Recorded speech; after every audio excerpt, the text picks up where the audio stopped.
Welcome to Midnight Writers Club, the place where sleepless creatives, horror lovers, and storytelling fanatics gather under the glow of the midnight oil.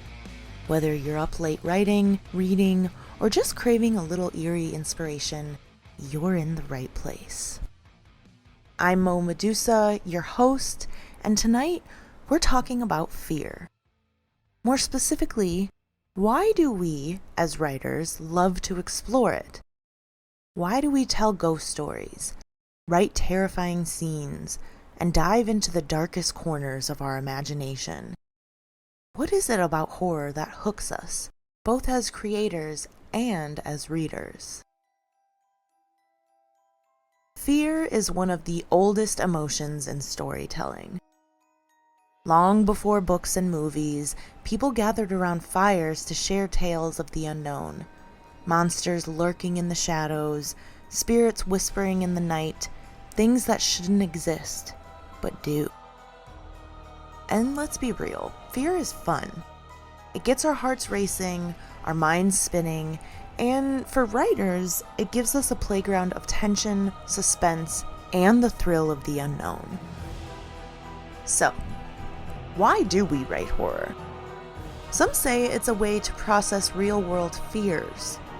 We take what haunts us in real life, grief, loneliness, loss of control, and we give it a face.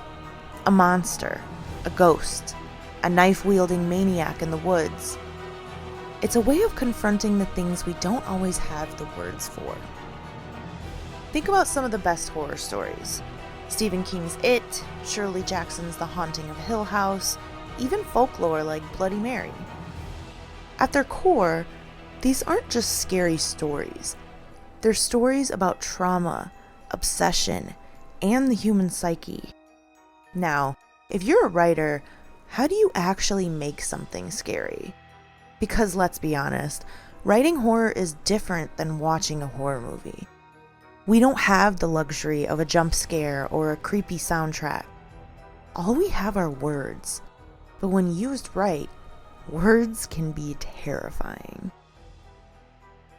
Here are a few quick techniques to make your horror writing hit harder. The uncanny. Make something familiar feel off. A child's laughter in an empty house. A door that's just slightly open when you know you closed it. The slow burn.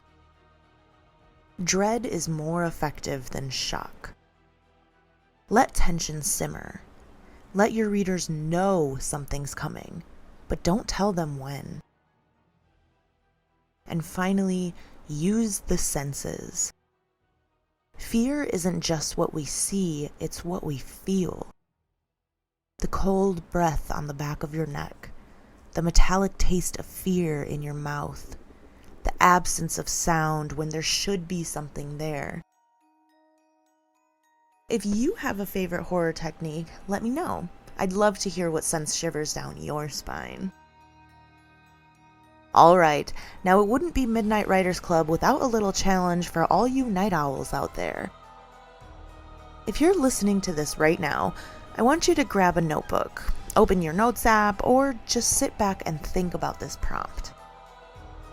Write a scene where a character slowly realizes something is terribly wrong, but they can't quite put their finger on it.